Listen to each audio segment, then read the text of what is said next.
गुरुर्ब्रह्मा गुरुर्विष्णु गुरुर्देव महेश्वर गुरुरेव परं ब्रह्म तस्मै श्री गुरवे नमः।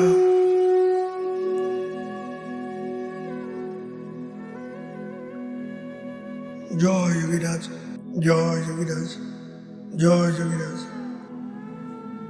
जय गुरुदेव, जय गुरुदेव, जय गुरुदेव। তৃতীয় পর্ব। এই পর্বের পাঠ্য বিষয় ক্রিয়াযোগ কি স্বাস্থ্যসম্মত? আপনি আচরি ধর্ম পরের শিখাও। যে কোনো আদর্শ আগে নিজের জীবনে অনুষ্ঠান করে তারপর অপরকে শিক্ষা দিতে হয়। ইহাই মহাজন বাক্য এবং ইহাই ঠিক। যোগীরাজ শ্রী শ্যামাচরণ লাহিড়ী মহাশয় ভারতের এক মহান সন্তান। তিনি পুরোপুরি গৃহী জীবনযাপন করলেন এবং সাধনার শীর্ষস্থানে পৌঁছে ব্রহ্মজ্ঞানীতে পরিণত হলেন এবং এমন আদর্শ আর কেউ স্থাপন করতে সক্ষম হননি। সাধক সাধারণত দুই প্রকারের হয়। এক, যারা ঈশ্বরকে চায় না কিন্তু তার ঐশ্বর্যকে চায়। দুই, যারা ঈশ্বরকে চায় তার ঐশ্বর্যকে চায় না। প্রথম শ্রেণীর সাধকই বেশি, দ্বিতীয় শ্রেণীর সাধক বড়ই কম। কম হলে তাদেরই প্রকৃত সাধক বলা হয়। তাই দ্বিতীয় প্রকারের যেসব সাধক যাদের মুমুক্ষু বলা হয়, অথচ যারা সংসারে থেকে ঈশ্বরকে পেতে চায়, সেই সব সংসারী মানুষের জন্য যে আদর্শ যোগীরাজ দিয়েছেন তা আর কেউ বর্তমানকাল পর্যন্ত দিতে পারেননি। কারণ এই ধরনের মুমুক্ষুরা সাধারণত সংসার ছেড়ে চলে যান, না হয় সংসারে থেকেও পরগাছা হয়ে জীবনযাপন করেন। কিন্তু যোগীরাজ তা করেননি। তিনি নিজ রোজগারে স্ত্রী পুত্র আত্মীয় সকলকে নিয়ে সংসারে থেকেছেন এবং তারই মাঝে সাধনা করে ব্রহ্মজ্ঞানীও হয়েছেন। এই আদর্শ বিরল, তাই সংসারী মানুষ কোনোদিন তাকে ভুলবেন না। তার প্রদর্শিত সাধন পথকে বলা হয় ক্রিয়াযোগ। যোগ নাম শুনে অনেকেই ভীত হন, কিন্তু যোগ ছাড়া তো সাধন হয় না। যোগ অর্থাৎ মিলন, জীবাত্মার সহিত পরমাত্মার মিলন ঘটানোই যোগ অর্থাৎ যুক্ত করানো। যিনি যে পথেই সাধনা করুন না কেন সবই যোগ। সব সাধকের একই উদ্দেশ্য, জীবাত্মাকে পরমাত্মার সহিত মিলন ঘটানো। গীতাতে 18টি অধ্যায় সবই যোগ। বিষাদ যোগ, সাংখ্যযোগ, কর্মযোগ, ভক্তিযোগ, জ্ঞানযোগ ইত্যাদি। অতএব কর্ম, ভক্তি, জ্ঞান ইত্যাদি যিনি যে পথেই সাধন করুন না কেন সবই যোগ। অতএব যোগ নাম শুনে ভীত হবার কিছু নেই। ক্রিয়া অর্থাৎ কর্ম। কর্ম ছাড়া তো কিছু হয় না। যাহা কিছু আমরা পেতে চাই, দিতে চাই, সবই কর্মপদবাচ্য। বিনা কর্মে কিছু পাওয়া যাবে না। অতএব বিনা কর্মে ঈশ্বরকে পাওয়া যায় না। ঈশ্বরকে পেতে গেলেও অবশ্যই কিছু কর্ম করতে হবে। জাগতিকভাবে আমরা যত প্রকার কর্ম করি সেইগুলির মাধ্যমে কি ঈশ্বরকে পাওয়া যাবে? সেরকম কর্ম সকলেই করে, তাহলে কেন সকলে ঈশ্বরকে পায় না?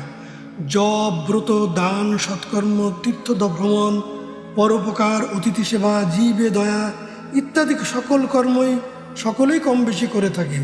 তাহলে তারা ঈশ্বরকে পায় না কেন? অতএব এই কর্মগুলি দ্বারা ঈশ্বরকে পাওয়া যাবে না। কিন্তু এগুলি করলে মানুষের চিত্তশুদ্ধি হয়, এগুলি সাধন পথের সহায়কারী। অতএব এগুলি করণীয়। গীতায় শ্রী ভগবান বলেছেন নিষ্কাম কর্মের দ্বারাই তাকে পাওয়া যাবে। সেই নিষ্কাম কর্মটি কি? যে কর্মের সহিত কর্মকারীর কোনো প্রকার কামনা বাসনা জড়িত নাই, তাই নিষ্কাম কর্ম। কামনা করে কে? ইচ্ছা। ইচ্ছা না থাকলে কোনো কামনা থাকে না এবং কর্মও থাকে না। যে কোনো কর্মের আগে ইচ্ছা অবশ্যই থাকে। ইচ্ছাই কর্ম করায়। অতএব যতক্ষণ ইচ্ছার দ্বারা কর্ম করা হবে ততক্ষণই সে কর্ম কামনা অবশ্যই থাকবে। তাহলে নিষ্কাম কর্ম বলে তো কিছুই খুঁজে পাওয়া যায় না, কিন্তু ভগবান যখন বলছেন তখন নিষ্কাম কর্ম নিশ্চয়ই একটা কিছু আছে। সেটা হলো যে কর্ম কোনো প্রকার ইচ্ছার দ্বারা সম্পাদিত হয় না, তাই নিষ্কাম। কর্ম করিব ইহা যেমন ইচ্ছা, কর্ম করিব না ইহাও তেমনি ইচ্ছা। এই ইচ্ছা বা অনিচ্ছা উভয় প্রকার থাকবে না, অথচ কর্ম হবে, তাই নিষ্কাম কর্ম।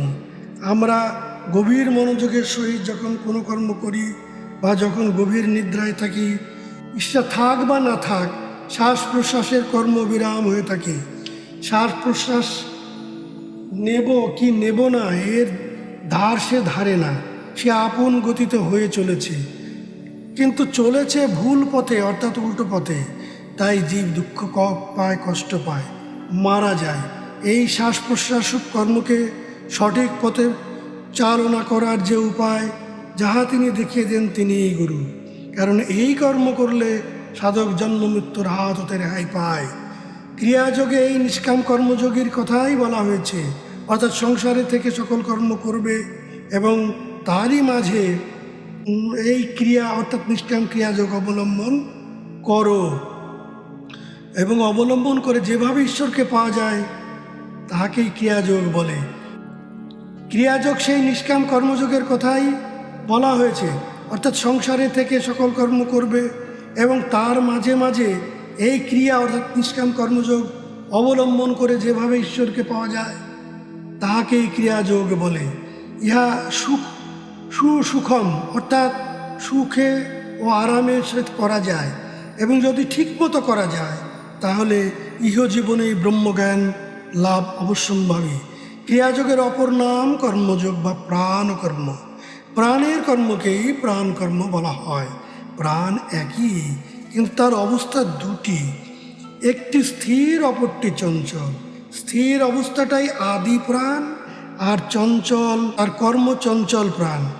চঞ্চল প্রাণ হইতে মন, মন হইতে ইচ্ছা উৎপন্ন হয়, জীব ইচ্ছার দ্বারাই কর্ম করে। এখন দেখা যাক ক্রিয়াযোগ কিভাবে মানুষকে ব্রহ্মের সান্নিধ্যে পৌঁছে দেয়। ইহা কি শাস্ত্রসম্মত? যদি শাস্ত্রসম্মত হয় তাহলে ব্রহ্ম সান্নিধ্যে পৌঁছতে অবশ্যই সক্ষম হইবে, এবং যদি শাস্ত্রসম্মত হয় তা হইলে মুমুক্ষু গৃহীদের ইহা করিতে বাধা কোথায়, বরং করাই উচিত। কারণ যোগীরাজ নিজ জীবনে প্রমাণিত করেছেন যে সকল গৃহীর পক্ষে ইহা উপযুক্ত। শাস্ত্র কাকে বলে? শব্দের শ্বাস, স্ত্র শব্দে অস্ত্র, অর্থাৎ শ্বাসরূপী অস্ত্রই শাস্ত্র, এবং শ্বাসরূপী অস্ত্র যিনি চালনা করেন তিনি শাস্ত্রজ্ঞ। বেদ, পুরাণ, উপনিষদ এগুলোকে শাস্ত্র বলা হয়, কারণ এই শ্বাসরূপী অস্ত্র চালনা করে যারা শাস্ত্রজ্ঞ হয়েছেন তারা তাদের অনুভূতির বিষয়ে যাহা লিপিবদ্ধ করেছেন সেই বেদ, পুরাণ, উপনিষদ প্রভৃতিও শাস্ত্র অতবাচ্য। তাই এইগুলি প্রামাণিক। এবার দেখা যাক প্রামাণিক শাস্ত্রগুলি ক্রিয়াযোগকে অনুমোদন করে কি না। ক্রিয়াযোগে 5টি অঙ্গ: তালব্য, প্রাণায়াম, নাভিক্রিয়া, যোনিমুদ্রা ও মহামুদ্রা। এই 5 অঙ্গের সমষ্টিকে লয়েই ক্রিয়াযোগ। তালব্যের দ্বারা খেচুরি সাধন হয়। সাধন করতে হলে খেচুরি কতখানি প্রয়োজন, যা রাজার যতখানি মুকুট প্রয়োজন। সমগ্র ক্রিয়াযোগের মধ্যে প্রাণায়াম প্রধান, অন্যগুলিও করণীয়। প্রাণায়াম এক প্রকার শ্বাস প্রশ্বাসের কর্ম। ইহা করিলে প্রাণ ও অপান বায়ু স্থির হয়। এ বিষয়ে শাস্ত্র বলিতেছেন, বায়ুর আরোহণ ধর্মনা পবমানস্ব বিশ্ববিত ঋগবেদ, অর্থাৎ বায়ু ক্রিয়া করিয়া মস্তকে আরোহণ করিয়া ক্রিয়ার পরবস্থায় ব্রহ্মে লীন থাকায় ধর্ম। ঋগ্বেদে আরও বলেছেন, পবনং পরব্রহ্ম শুক্রং জ্যোতি সন্তি নখ ক্রিয়া, অর্থাৎ ক্রিয়া করিয়া ক্রিয়ার পরবস্থায় অর্থাৎ কর্মের অতীত অবস্থায় থাকাতেই পবিত্র হয়, তারপর ব্রহ্মে লীন হয়। ইহাই যোগীদের বীর্য স্বরূপ।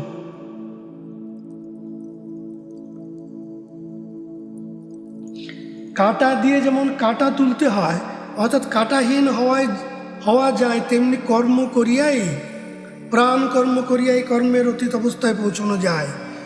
অগ্নিমীড়ে ভুজাং জবিষ্ঠং শাসামিত্রং ধূতবীতু যস্য ধর্মনা স্বরেণী স্বপর্যন্তি পাতুরূধ সাকেতুং বর্ধয়ন্তি বিশ্বমাতা ঋগ্বেদ। অর্থাৎ অগ্নি, অগ অর্থাৎ গমন করা, যে এই শরীরে ঊর্ধ্বে গমন করে, অর্থাৎ শ্বাস মিলে শ্বাস করা, ভোজন করা অর্থাৎ শ্বাসকে ক্রিয়া করিয়া ভোজন করিয়াছেন। জবিষ্ঠং, জবিন অর্থাৎ বেগবান, যিনি স্থিতিপদে অর্থাৎ ক্রিয়ার পর অবস্থায় শীঘ্র যান। শাসা, তালু অর্থাৎ মূর্ধায় সদা থাকিয়া, মিত্রং সূর্যের মতো জ্যোতির প্রকাশ হয়। ধূতবীত অর্থাৎ এইরূপ করিতে করিতে অনেক দুঃখে অর্থাৎ ক্লেশে, ধবিতু অর্থাৎ ধনুকের ন্যায় ক্রিয়ার পর অবস্থায় টান থাকে। এইরূপ যিনি কর্ম করেন তিনি স্বরেণী অর্থাৎ শরীর রূপ পত্নী সূর্যের অর্থাৎ উত্তম পুরুষের সহিত সদা আনন্দে থাকেন এবং আপনা আপনি রোধকে পায় এবং ক্রিয়ার পর অবস্থায় কর্মের অতীত অবস্থায় স্থিতিপদকে লাভ করেন। সকেত কিন্তু বাস করা, সকেত কীট শব্দের অর্থ বাস করা। সেই ক্রিয়ার পর অবস্থায় যেখানে আলো নাই, অন্ধকার নাই, সেখানে বাস করিলে বিশ্ব সংসারের প্রকাশকে বাড়ায়, অর্থাৎ সর্বং ব্রহ্মময় জগৎ হওয়াতে হঠাৎ সমুদয় দেখিতে পায়। ভৃগুবল্লী উপনিষদ বলিতেছেন, প্রাণায়াম কর্মেতি যশ্চ অয়ং পুরুষে যশ্চা সব আদিত্যে। প্রাণ অপানে কর্ম, এই ক্রিয়াতেই ব্রহ্মপদ প্রাপ্ত হয়। ইহাই কর্ম হইলে আর সব অকর্ম। যদি তাই হয় তবে দেখা যায় লোকে অকর্ম করে কিন্তু ফল চায় কর্মের। এই পুরুষে কুটস্থ ব্রহ্মরূপ যে সূর্য দেখা যায়, তাহাতে ত্রিভুবন দর্শন হয়। নাভিক্রিয়া সম্বন্ধে শাস্ত্র বলিতেছেন, অমৃতস্য নাভি ধ্রুবে সদোষী শীদতি, অর্থাৎ নাভিতে দৃষ্টিতে অমর পদ পাওয়া যায়। নিশ্চয় করিয়া জানিও সেই ব্রহ্মের সৎপদ। প্রাণ অপান উদান ব্যান সমান, এ সকলের যে বায়ুক্রিয়া অর্থাৎ প্রাণায়াম, তাহা ব্যতীত প্রাণ তত্ত্বান্তর। ইদমাদিত্য উত বিশ্বে চ দেবা উত্তরস্মিং জ্যোতিষী ধারয়ন্ত অশ্ব দেবা প্রদিশি জ্যোতিরস্তু সূর্য অগ্নিরুরোতা হিরণ্যং। অথর্ববেদ। অর্থাৎ ইদমাদিত্য এই কুটস্থরূপ আদিত্য, উত অর্থাৎ বোনা ক্রিয়া করাতে ইহারই মধ্যে বিশ্ব সংসারের দেবতা আছে।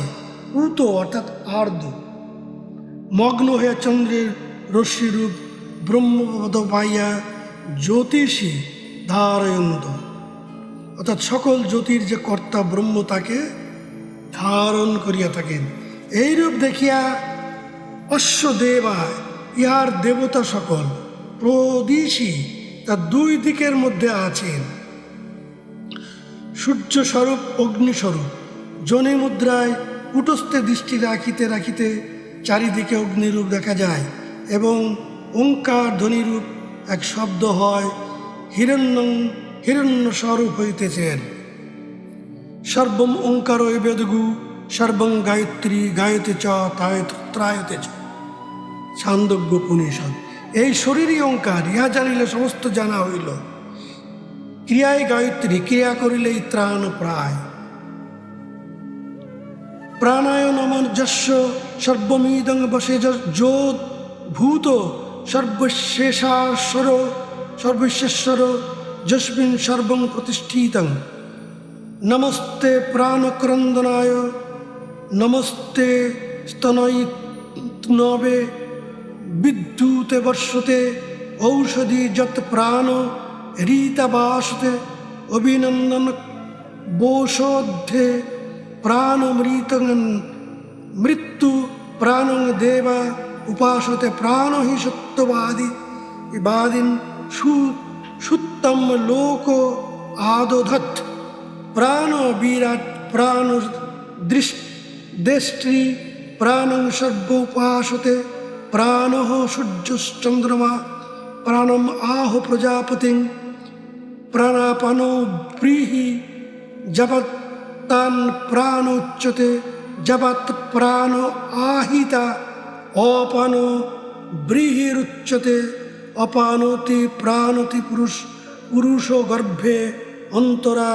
যদাত্তং প্রাণ জিন্নশথ সজায়তে পূর্ণং প্রমাণমাহ মাতুরিষ্যানাং বাতেহ প্রাণোচ্যতে প্রাণঃ ভূতং ভবঞ্চ প্রাণে সর্বং প্রতিষ্ঠিতং প্রাণমাসৎ পর্যাপ্রীত নমোদ্দন ভবিষ্যসি অপং গভম ইব জীবসে প্রাণভ্রাবিত তাময়ী অথর্ববেদ। অর্থাৎ এই প্রাণবায়ু যিনি হৃদয়ে আছেন, তাকে নমস্কার, অর্থাৎ তাহারই দ্বারা ওঙ্কার ক্রিয়া দ্বারা নমস্কার। প্রাণের বশে সমুদয় তিনি না থাকিলে কিছুই নাই। প্রাণের দ্বারা বাহির ভিতর সমুদয় কর্ম হয়ে থাকে। প্রাণ যিনি সর্বের কর্তা, তার সেবা করা আবশ্যক, অর্থাৎ ক্রিয়া করা আবশ্যক। যত কিছু হইয়াছে সকলেরই ঈশ্বর প্রাণ। এই প্রাণেশ্বরকে সেবা করার জন্য প্রাণ ব্যতীত আর কিছু নাই। সেই প্রাণের বৃদ্ধির নাম প্রাণায়াম। অতএব সকল বুদ্ধিমানের উচিত প্রতিদিন প্রাণের সেবা করা, অর্থাৎ ক্রিয়া করা। প্রাণেই সমস্ত প্রতিষ্ঠিত এবং প্রাণেই শরীর, এই শরীর আধার। প্রাণ বাক্যে বিশ্বাস করিয়া সকলেরই ক্রিয়া করা উচিত, যাহা মহান অমোঘ ঔষধ। সেই এক হইবার নিমিত্ত সকল শাস্ত্র এবং সকলের প্রথমেই প্রাণায়াম। সেই প্রাণবায়ুর বিকারে মৃত্যু হয়, তাহার দ্যুতি নাই। আবার কূটস্থ শক্তির দ্বারায় প্রকাশ হয়। তিনি তেজ অপ অন্নস্বরূপা গায়ত্রী, যাহার প্রকাশ ভিতর বাহির প্রকাশ হয়। ঈশ্বরকে মনে করা তাহাও প্রাণের কর্ম। এই প্রাণের রোধে বিরাট মূর্তি দৃষ্ট হয়, আর দেখিবার কর্তা সেই প্রাণ। প্রাণকেই সকলে উপাসনা করিতেছেন, কেহ মনোযোগপূর্বক, কেহ অমনোযোগপূর্বক। এই প্রাণের দ্বারা সূর্য চন্দ্র দেখা যায়। প্রাণাপানের মধ্যে পুরুষ, সেই প্রাণই আসিতেছেন ও যাইতেছেন। সেই প্রাণের নাম মাতরিষ্যা। এই প্রাণবায়ু দ্বারা সমস্ত হইয়াছে ও হইবে। প্রাণেই সব প্রতিষ্ঠিত।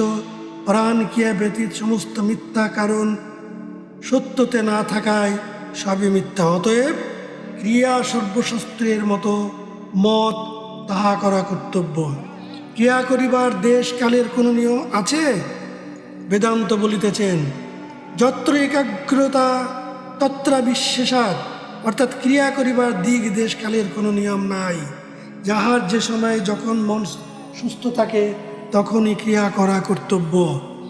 একই সময়ে যে ক্রিয়া করিতে হইবে তাহার কোনো বিশেষ প্রয়োজন দেখা যায় না। তবে প্রথম প্রথম নিয়ম করিয়া করিলে চিত্তের প্রসাদ হয়। ক্রিয়া সম্বন্ধীয় গ্রন্থ পড়া উচিত। কোমর, হৃদয়, কণ্ঠ তিন উন্নত স্থান উন্নত করিয়া সমান বায়ুর প্রবাহে ক্রিয়া করা কর্তব্য। ইহাতে ব্রহ্মের জ্ঞান হয়। দেতে চক্রে সূর্যা ব্রহ্মণি ঋতুথাবিতু তথৈকং চক্রং যদ গুহাত দয়ত ইদ্বিদু ঋগ্বেদ। ইহা কুটস্থ মধ্যে দ্বিচক্র আছে। তিনি সূর্য স্বরূপ ব্রহ্ম। আত্মাকে স্মরণ করিয়া গমনাগমন করা, অর্থাৎ ক্রিয়া করিবা। ক্রিয়ার পর অবস্থায় থাকিলে নক্ষত্রের মতো এক চক্র তাহাতে গুহা দেখা যায়, তাহাতে মহাজনরা যান। তারপর বৃহৎ কুটস্থ, তার মধ্যে উত্তম পুরুষ বিরাজমান। তাহাকে সিদ্ধগণেরা এক দৃষ্টিতে দেখেন। তিনি ব্রহ্মপুরুষ, সকল দেবতার আরাধ্য। তাহাকে মরিবার সময় স্মরণ করিলেও মুক্তি হয়। পরবর্তী প্রবন্ধ পত্রং পুষ্পং ফলং তুবং যো মে ভক্তা প্রযচ্ছতি। জয় গুরু, জয় যোগীরাজ। শ্রী ভগবান বলেছেন, পত্র, পুষ্প, ফল ও জল, এই চারটে জিনিস যে ভক্ত প্রযত্ন সহকারে প্রদান করেন, আমি তা গ্রহণ করি। শ্রী ভগবান তুলসী পাতা অথবা বেল পাতা এরকম কোনো বিশেষ পাতা দিতে বলেননি, কেবল একটি গাছের পাতা দিতে বলেছেন। তুলসী পাতা বা বিল্লপত্র এগুলি মানুষের তৈরি সিদ্ধান্ত বা আরুষের সিদ্ধান্ত কখনো সঠিক হতে পারে না। গীতার মাধ্যমে শ্রী ভগবানের বাণীকে তুলে ধরা হয়েছে, কারণ শ্রী ভগবানের বাণী মানুষের কল্যাণ করতে পারে। এটা কিসের পাতা? আম পাতা। এটা কিসের পাতা? জাম পাতা ইত্যাদি। এইভাবে একটি পাতা একটি গাছের পরিচয়। তাহলে একটি পাতা দেওয়া মানে একটি গাছকে দিয়ে দেওয়া। তাহলে কি ভগবান একটা পুরো গাছ তুলে দিয়ে দিতে বলেছেন? তাও কি সম্ভব? তা সম্ভব নয়। তাহলে সে গাছ কি? এই গাছের পরিচয় ওই গীতার মধ্যেই দেওয়া আছে। ঊর্ধ্বমৌল মদম শাকম সত্যম প্রাহুর্ব্যয়ম। এমন একটি গাছ যার মূল উপর দিকে এবং শাখা প্রশাখা নিচের দিকে। গাছটি অসত্য অর্থাৎ অস্থায়ী, কিন্তু প্রাহুরব্যয়ম অর্থাৎ যার আদি ও অন্ত অব্যয় অর্থাৎ অবিনাশী।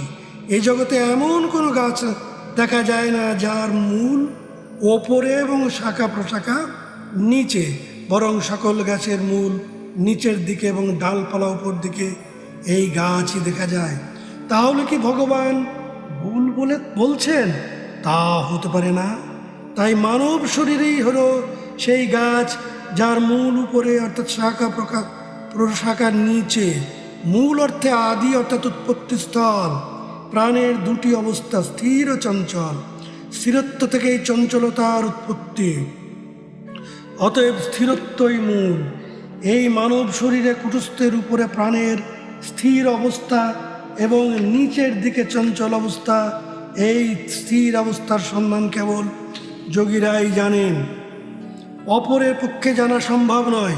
নিচের দিকে ক্রমে এই চঞ্চল অবস্থা হতেই উৎপন্ন হয় কাম, ক্রোধ, লোভ, মোহ, মাৎসর্য, চিন্তা, ভাবনা, কল্পনা, মন ইত্যাদি শত সহস্র শাখা প্রশাখা।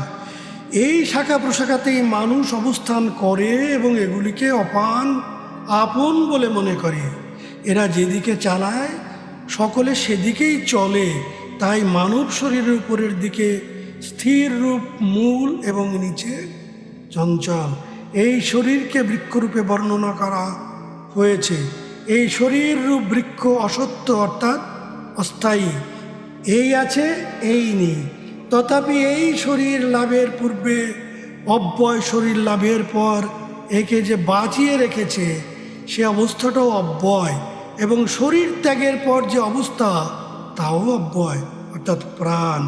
প্রাণের চঞ্চল অবস্থাটা বিনাশী, কিন্তু স্থির অবস্থাটা অবিনাশী। এই তিন অবস্থাতেই স্থিরত্ব বর্তমান। স্থির না থাকলে চঞ্চলতার কোনো অস্তিত্ব থাকে না। তাই অবস্থার কথা বলতে গিয়ে গীতা পরিষ্কার করে বলেছেন, অব্যক্তাদিনী ভূতানি ব্যক্ত মধ্যে ভারত। যারা আদি এবং অন্তে অব্যক্ত এবং মধ্যে ব্যক্ত।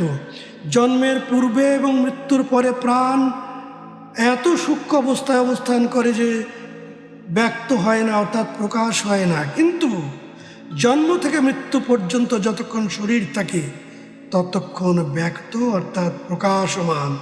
তথাপি এই প্রকাশমান দেহের মধ্যেও সেই স্থির অব্যক্ত অবস্থা থাকে, আর থাকে বলেই চঞ্চল অবস্থা বজায় থাকে এবং সকলে বেঁচে থাকে।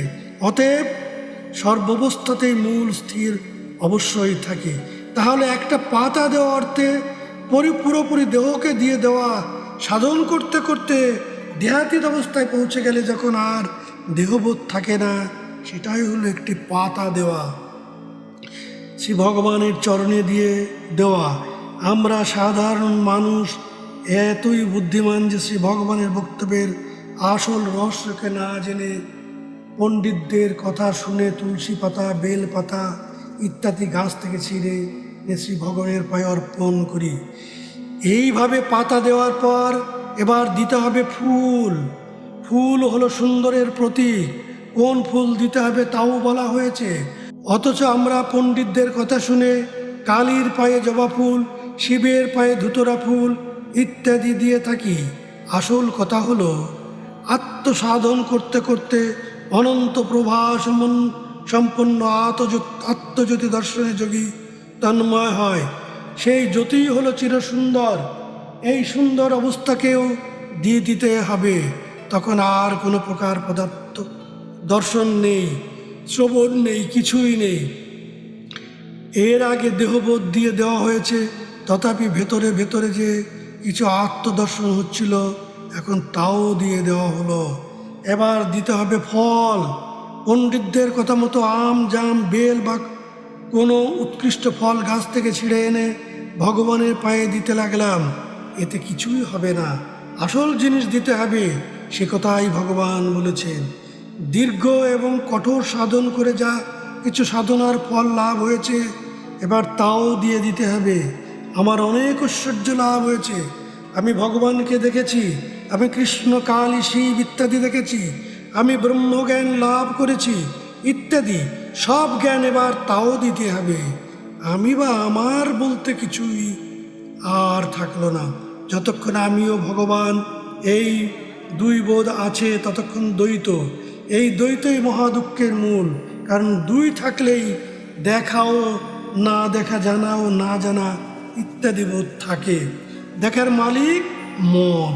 ভগবানকে দেখছি, তার মানে এখনো আমার মন বেঁচে আছে। অতএব এখনো আমি মনাতীত হতে পারিনি, মনা হতে পারিনি। এই মনো ইন্দ্রিয়, অতএব এখনো পর্যন্ত ইন্দ্রিয়াতীত হতে পারিনি।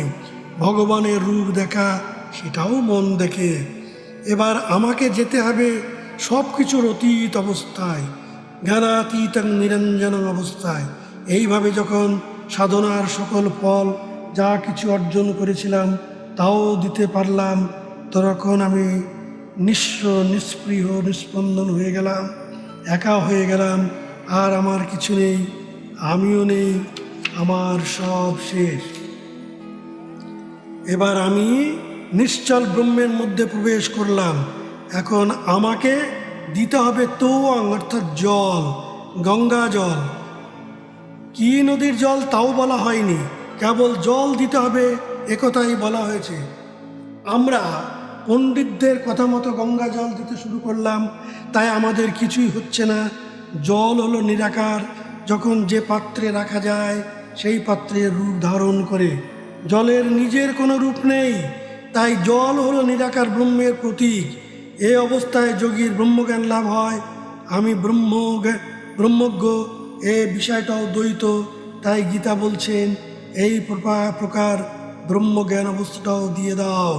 তাহলে যখন তুমি নিশ্চল, নির্গুণ, নিরাকার অনন্ত ব্রহ্মের মধ্যে মিশে গিয়ে তুমি নিজেই ব্রহ্ম হয়েছে যাবে। যেখান থেকে এসেছিলে সেখানে পৌঁছে গিয়ে নিজেই নিজের হয়ে যাবে। তখন তোমার সব শেষ হবে। একদিন নিজের মধ্যে নিজে না থাকায় জগৎ দেখেছিলে, এখন নিজেই নিজে ফিরে গিয়ে নিজেই হয়ে গেলে। অর্থাৎ তুমি ব্রহ্মজ্ঞ নও, জ্ঞানী নও, তুমি নিজেই ব্রহ্ম। এই নিশ্চল ব্রহ্মটাই তুমি, এটাই তোমার নিজের স্বরূপ।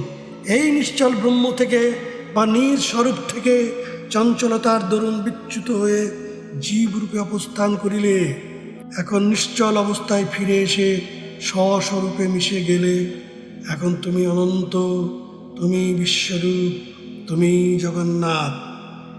এতক্ষণে আমরা নিশ্চয়ই বুঝতে পেরেছি যে পত্র, পুষ্প, ফল ও জল, এই চারটে জিনিস দিয়ে দিলে যোগীর আর কিছুই থাকে না। কিন্তু আমরা তা না করে বাহ্য উপায় অবলম্বন করে বাহ্যিক চারটে বস্তু প্রদান করি। তাই আমাদের কারো আত্মজ্ঞান বা ব্রহ্মজ্ঞান হয় না।